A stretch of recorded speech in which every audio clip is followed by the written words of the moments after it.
That inward mistress part of man, if it be in its own true natural temper, is towards all worldly chances and events ever so disposed and affected, that it will easily turn and apply itself to that which may be, and is within its own power to compass, when that cannot be which at first it intended.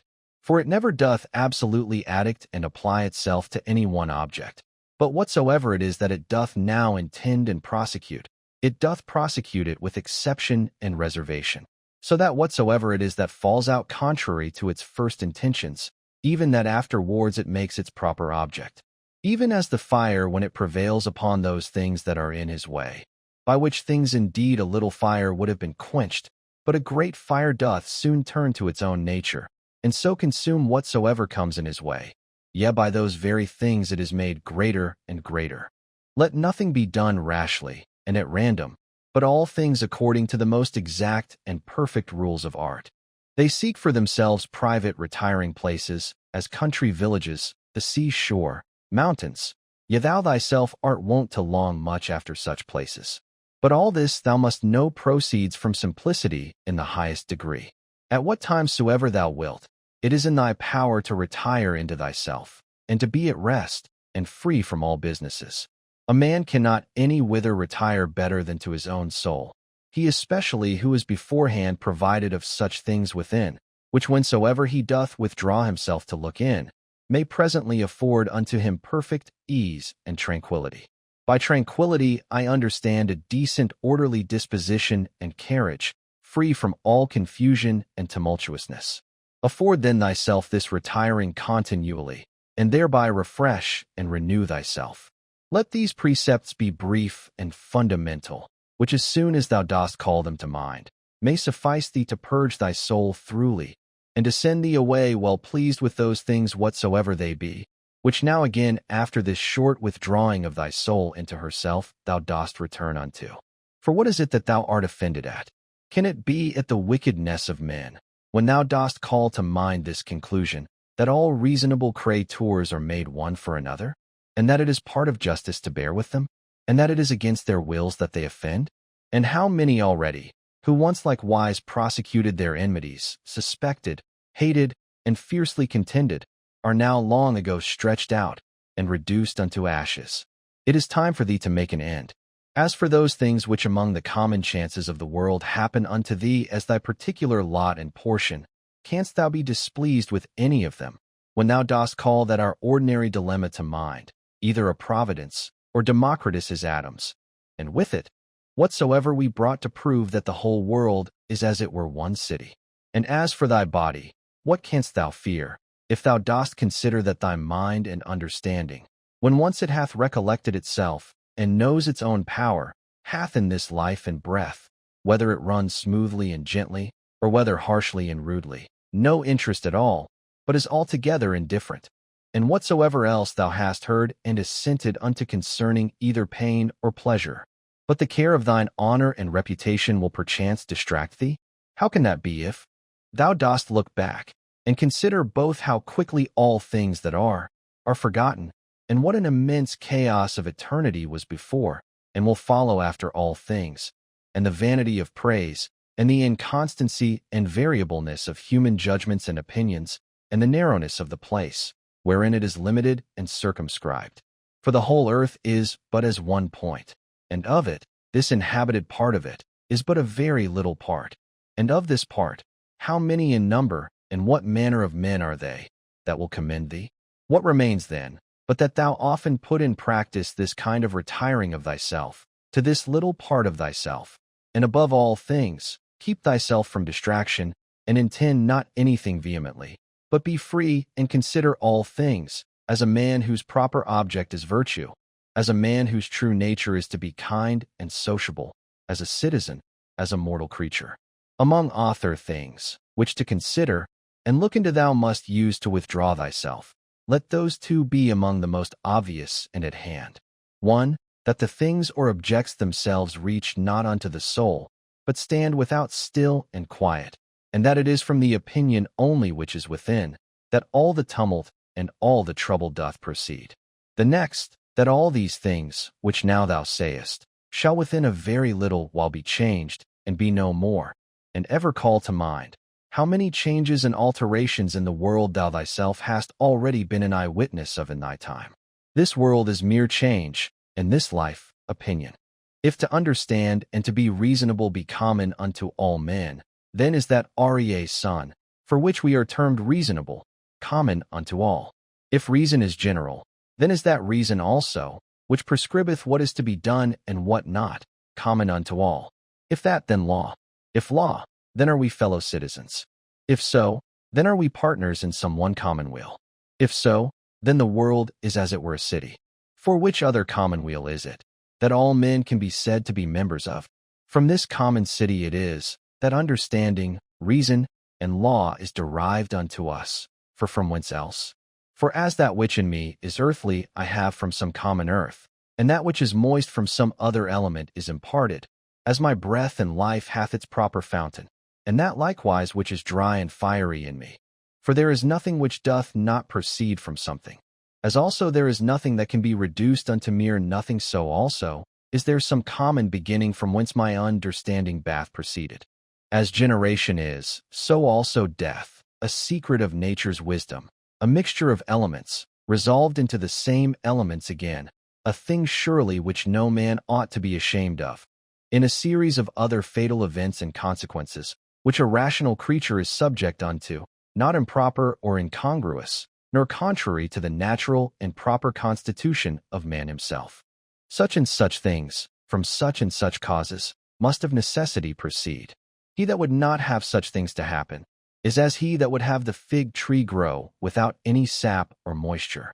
In sum, remember this, that within a very little while, both thou and he shall both be dead, and after a little while more, not so much as your names and memories shall be remaining. Let opinion be taken away, and no man will think himself wronged. If no man shall think himself wronged, then is there no more any such thing as wrong. That which makes not man himself the worse, cannot make his life the worse, neither can it hurt him either inwardly or outwardly. It was expedient in nature that it should be so, and therefore necessary. Whatsoever doth happen in the world, doth happen justly, and so if thou dost well take heed, thou shalt find it.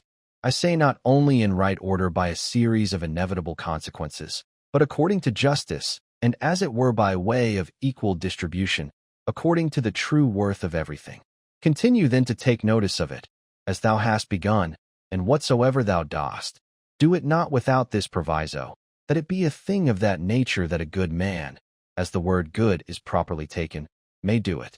This observe carefully in every action. Conceit no such things, as he that wrongeth thee conceiveth, or would have thee to conceive, but look into the matter itself, and see what it is in very truth. These two rules thou must have always in a readiness. First, do nothing at all, but what reason proceeding from that regal and supreme part shall for the good and benefit of men suggest unto thee. And secondly, if any man that is present shall be able to rectify thee, or to turn thee from some erroneous persuasion, that thou be always ready to change thy mind, and this change to proceed, not from any respect of any pleasure or credit thereon depending, but always from some probable apparent ground of justice, or of some public good thereby to be furthered, or from some other such inducement. Hast thou reason? I have. Why then makest thou not use of it? For if thy reason do her part, what more canst thou require? As a part hitherto thou hast had a particular subsistence, and now shalt thou vanish away into the common substance of him, who first begot thee, or rather thou shalt be resumed again into that original rational substance, out of which all others have issued and are propagated. Many small pieces of frankincense are set upon the same altar, one drops first and is consumed, another after, and it comes all to one. Within 10 days, if so happen, thou shalt be esteemed a god of them, who now if thou shalt return to the dogmata and to the honoring of reason, will esteem of thee no better than of a mere brute and of an ape. Not as though thou hadst thousands of years to live. Death hangs over thee, whilst yet thou livest, whilst thou mayest, be good. Now much time and leisure doth he gain, who is not curious to know what his neighbor hath said, or hath done, or hath attempted, but only what he doth himself, that it may be just and holy? Or to express it in Agathos 13 words, not to look about upon the evil conditions of others, but to run on straight in the line, without any loose and extravagant agitation. He who is greedy of credit and reputation after his death doth not consider that they themselves by whom he is remembered shall soon after every one of them be dead, and they likewise that succeed those, until at last all memory, which hitherto by the succession of men admiring and soon after dying hath had its course, be quite extinct. But suppose that both they that shall remember thee, and thy memory with them should be immortal, what is that to thee? I will not say to thee after thou art dead, but even to thee living, what is thy praise? But only for a secret and politic consideration, which we call omicron iota cap omicron nu omicron mu omicron alpha nu, 14, or dispensation. For as for that it is the gift of nature, whatsoever is commended in thee, what might be objected from thence, let that now that we are upon another consideration be omitted as unseasonable.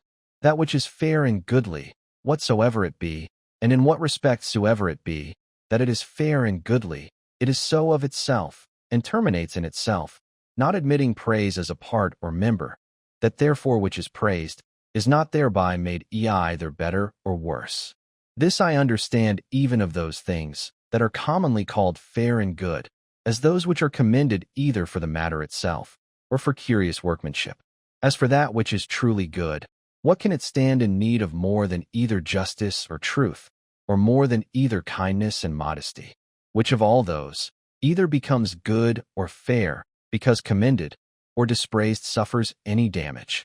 Doth the emerald become worse in itself, or more vile, if it be not commended? Doth gold, or ivory, or purple? Is there anything that doth though never so common, as a knife, a flower, or a tree? If so be that the souls remain after death, say they that will not believe it. How is the air from all eternity able to contain them? How is the earth, say I, ever from that time able to contain the bodies of them that are buried?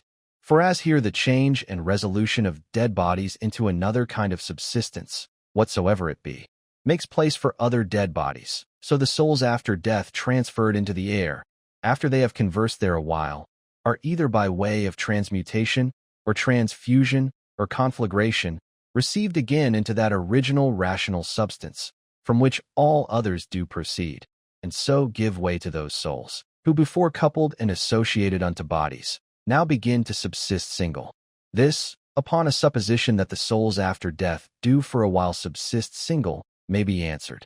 And here, besides the number of bodies, so buried and contained by the earth, we may further consider the number of several beasts, eaten by us men, and by other creatures. For notwithstanding that such a multitude of them is daily consumed, and as it were buried in the bodies of the eaters, yet is the same place and body able to contain them, by reason of their conversion, partly into blood, partly into air and fire. What in these things is the speculation of truth? To divide things into that which is passive and material, and that which is active and formal. Not to wander out of the way, but upon every motion and desire, to perform that which is just, and ever to be careful to attain to the true natural apprehension of every fancy that presents itself. Whatsoever is expedient unto thee, O world, is expedient unto me. Nothing can either be unseasonable unto me, or out of date, which unto thee is seasonable. Whatsoever thy seasons bear, shall ever by me be esteemed as happy fruit, and increase. O nature, from thee are all things, in thee all things subsist, and to thee all tend. Could he say of Athens, thou lovely city of sea crops, and shalt not thou say of the world, thou lovely city of God? They will say commonly, meddle not with many things, if thou wilt live cheerful ly. Certainly there is nothing better than for a man to confine himself to necessary actions, to such and so many only, as reason in a creature that knows itself born for society, will command and enjoin. This will not only procure that cheerfulness, which from the goodness, but that also, which from the paucity of actions doth usually proceed. For since it is so, that most of those things, which we either speak or do, are unnecessary, if a man shall cut them off, it must needs follow that he shall thereby gain much leisure, and save much trouble, and therefore at every action a man must privately by way of admonition suggest unto himself, what? May not this that now I go about, be of the number of unnecessary actions? Neither must he use himself to cut off actions only, but thoughts and imaginations also, that are unnecessary, for so will unnecessary consequent actions the better be prevented and cut off. Try also how a good man's life, of one who is well pleased with those things whatsoever, which among the common changes and chances of this world fall to his own lot and share, and can live well contented and fully satisfied in the justice of his own proper present action, and in the goodness of his disposition for the future, will agree with thee. Thou hast had experience of that other kind of life. Make now trial of this also. Trouble not thyself any more henceforth. Reduce thyself unto perfect simplicity. Doth any man offend? It is against himself that he doth offend. Why should it trouble thee? Hath anything happened unto thee? It is well, whatsoever it be. It is that which of all the common chances of the world from the very beginning in the rise of all other things that have, or shall happen, was destinated and appointed unto thee. To comprehend all in a few words, our life is short. We must endeavor to gain the present time with best discretion and justice. Use recreation with sobriety. Either this world is a capus signum omicron or a comely peace, because all disposed and earned by certain order, or if it be a mixture, though confused, yet still it is a comely peace. For is it possible that in thee there should be any beauty at all, and that in the whole world there should be nothing but disorder and confusion? And all things in it too, by natural different properties one from another differenced and distinguished, and yet all through diffused, and by natural sympathy, one to another united, as they are? A black or malign disposition, an effeminate disposition, an hard inexorable disposition, a wild inhuman disposition, a sheepish disposition, a childish disposition, a blockish, a false, a scurril, a fraudulent, a tyrannical. What then? If he be a stranger in the world, that knows not the things that are in it, why not he a stranger as well, that wonders at the things that are done in it? He is a true fugitive, that flies from reason, by which men are sociable. He blind, who cannot see with the eyes of his understanding. He poor, that stands in need of another, and hath not in himself all things needful for this life. He an esteem of the world, who by being discontented with those things that happen unto him in the world, doth as it were apostatize, and separate himself from common nature's rational administration. For the same nature it is that brings this unto thee, whatsoever it be, that first brought thee into the world. He raises sedition in the city, who by irrational actions withdraws his own soul from that one and common soul of all rational creatures. There is, who without so much as a coat, and there is, who without so much as a book, doth put philosophy in practice. I am half naked, neither have I bread to eat, and yet I depart not from reason, saith one. But I say, I want the food of good teaching and instructions, and yet I depart not from reason. What art and profession soever thou hast learned, endeavor to effect it, and comfort thyself in it, and pass the remainder of thy life as one who from his whole heart commits himself and whatsoever belongs unto him, unto the gods. And as for men, carry not thyself either tyrannically or servilely towards any. Consider in my mind, for example's sake, the times of Vespasian. Thou shalt see but the same things, some marrying, some bringing up children, some sick, some dying, some fighting, some feasting, some merchandising, some tilling, some flattering, some boasting, some suspecting, some undermining, some wishing to die, some fretting and murmuring at their present estate, some wooing, some hoarding, some seeking after magistracies, and some after kingdoms. And is not that their age quite over and ended? Again, consider now the times of Trajan. There likewise thou sayest the very self-same things, and that age also is now over and ended. In the like man to consider other periods, both of times and of whole nations, and see how many men, after they had with all their might and main intended and prosecuted some one worldly thing or other, did soon after drop away, and were resolved into the elements. But especially thou must call to mind them, whom thou thyself in thy lifetime hast known much distracted about vain things, and in the meantime neglecting to do that, and closely and inseparably, as fully satisfied with it, to adhere unto it, which their own proper constitution did require. And here thou must remember, that thy carriage in every business must be according to the worth and due proportion of it. For so shalt thou not easily be tired out and vexed, if thou shalt not dwell upon small matters longer than is fitting. Those words which once were common and ordinary are now become obscure and obsolete, and so the names of men once commonly known and famous are now become in a manner obscure and obsolete names. Camillus, Cieso, Valesius, Leonidas, not long after, Scipio, Cato, then Augustus, then Adrianus, then Antoninus Pius. All these in a short time will be out of date, and, as things of another world as it were, become fabulous. And this I say of them, who once shined as the wonders of their ages, for as for the rest, no sooner are they expired, than with them all their fame and memory. And what is it, then, that shall always be remembered? All is vanity. What is it that we must bestow our care and diligence upon? Even upon this only, that our minds and wills be just, that our actions be charitable, that our speech be never deceitful, or that our understanding be not subject to error, that our inclination be always set to embrace whatsoever shall happen unto us, as necessary, as usual, as ordinary, as flowing from such a beginning, and such a fountain, from which both thou thyself and all things are. Willingly, therefore, and wholly surrender up thyself unto that fatal concatenation, yielding up thyself unto the fates, to be disposed of at their pleasure.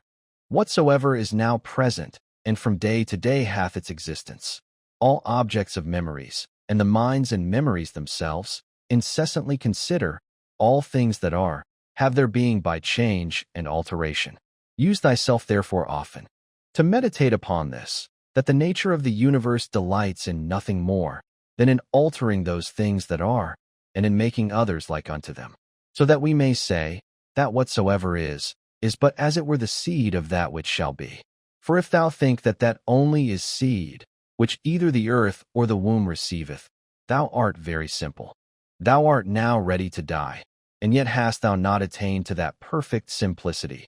Thou art yet subject to many troubles and perturbations, not yet free from all fear and suspicion of external accidents, nor yet either so meekly disposed towards all men as thou shouldest, or so affected as one, whose only study and only wisdom is, to be just in all his actions. Behold and observe, what is the state of their rational part, and those that the world doth account wise, see what things they fly and are afraid of, and what things they hunt after. In another man's mind and understanding thy evil cannot subsist, nor in any proper temper or distemper of the natural constitution of thy body, which is but as it were the coat or cottage of thy soul. Wherein then, but in that part of thee, wherein the conceit and apprehension of any misery can subsist, let not that part therefore admit any such conceit, and then all is well. Though thy body which is so near it should either be cut or burnt, or suffer any corruption or putrefaction, yet let that part to which it belongs to judge of these be still at rest. That is, let her judge this, that whatsoever it is, that equally may happen to a wicked man, and to a good man, is neither good nor evil. For that which happens equally to him that lives according to nature, and to him that doth not, is neither according to nature nor against it, and by consequent, neither good nor bad. Ever consider and think upon the world as being but one living substance, and having but one soul, and how all things in the world are terminated into one sensitive power, and are done by one general motion as it were, and deliberation of that one soul, and how all things that are concur in the cause of one another's being, and by what manner of connection and concatenation all things happen. What art thou, that better and divine part accepted, but as Epictetus said well, a wretched soul, appointed to carry a carcass up and down? To suffer change can be no hurt, as no benefit it is, by change to attain to being. The age and time of the world is as it were a flood and swift current, consisting of the things that are brought to pass in the world. For as soon as anything hath paired, and is passed away, another succeeds, and that also will presently out of sight. Whatsoever doth happen in the world is, in the course of nature, as usual and ordinary as a rose in the spring and fruit in summer. Of the same nature is sickness and death, slander, and lying in wait, And whatsoever else ordinarily doth unto fools used to be occasion either of joy or sorrow. That, whatsoever it is, that comes after, doth always very naturally, and as it were familiarly, follow upon that which was before. For thou must consider the things of the world, not as a loose, independent number, consisting merely of necessary events, but as a discrete connect-tie-in of things orderly and harmoniously disposed. There is then to be seen in the things of the world, not a bare succession, but an admirable correspondence and affinity. Let that of Heraclitus never be out of thy mind, that the death of earth is water, and the death of water is air, and the death of air is fire, and so on the contrary. Remember him also who was ignorant whither the way did lead, and how that reason being the thing by which all things in the world are administered, and which men are continually and most inwardly conversant with, yet is the thing which ordinarily they are most in opposition with, and how those things which daily happen among them cease not daily to be strange unto them, and that we should not either speak or do anything as men in their sleep, by opinion and bare imagination, for then we think we speak and do, and that we must not be as children, who follow their father's example, for best reason alleging their bare cap alpha theta iota pi alpha rho epsilon iota lambda alpha mu epsilon nu, or, as by successive tradition from our forefathers we have received it. Even as if any of the gods should tell thee, thou shalt certainly die tomorrow, or next day, thou wouldst not, except thou wert extremely base and pusillanimous. Take it for a great benefit, rather to die the next day after, than tomorrow. For alas, what is the difference? So, for the same reason, think it no great matter to die rather many years after, than the very next day. Let it be thy perpetual meditation, how many physicians who once looked so grim, and so tetrically shrunk their brows upon their patients, are dead and gone themselves. How many astrologers, after that in great ostentation they had foretold the death of some others, how many philosophers after so many elaborate tracts and volumes concerning either mortality or immortality, how many brave captains and commanders, after the death and slaughter of so many, how many kings and tyrants, after they had with such horror and insolency abused their power upon men's lives, as though themselves had been immortal, how many, that I may so speak, whole cities both men and towns, Hellas, Pompeii, Herculaneum, and others innumerable are dead and gone. Run them over also, whom thou thyself, one after another, hast known in thy time to drop away. Such and such a one took care of such and such a one's burial, and soon after was buried himself. So one, so another, and all things in a short time.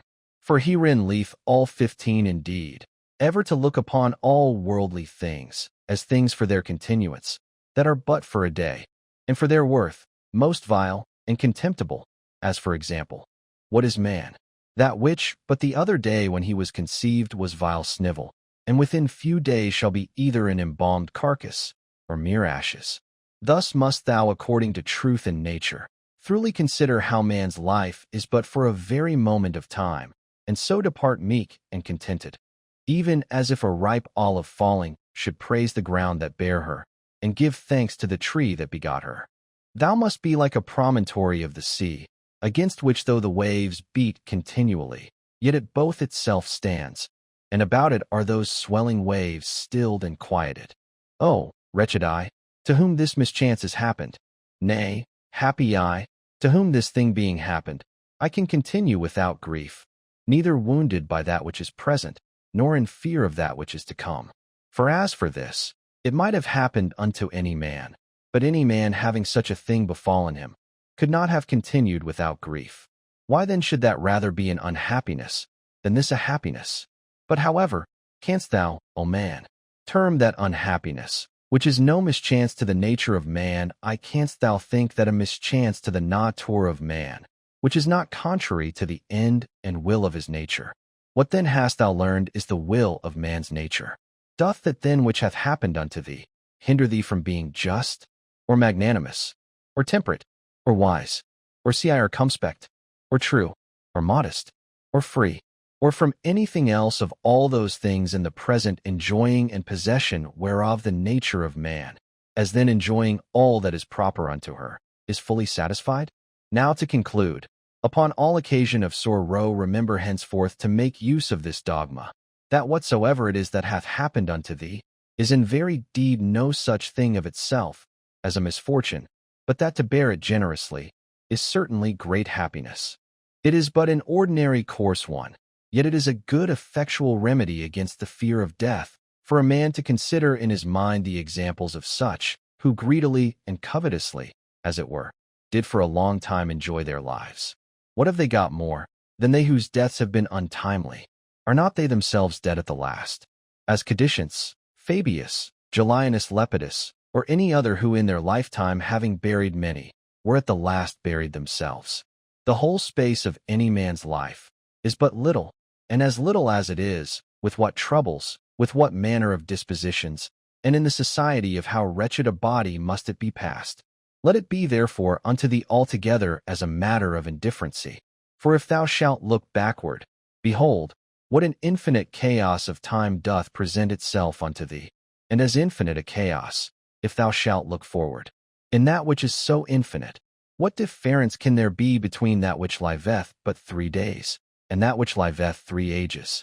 Let thy course ever be the most compendious way. The most compendious is that which is according to nature, that is, in all both words and deeds, ever to follow that which is most sound and perfect. For such a resolution will free a man from all trouble, strife, dissembling, and ostentation.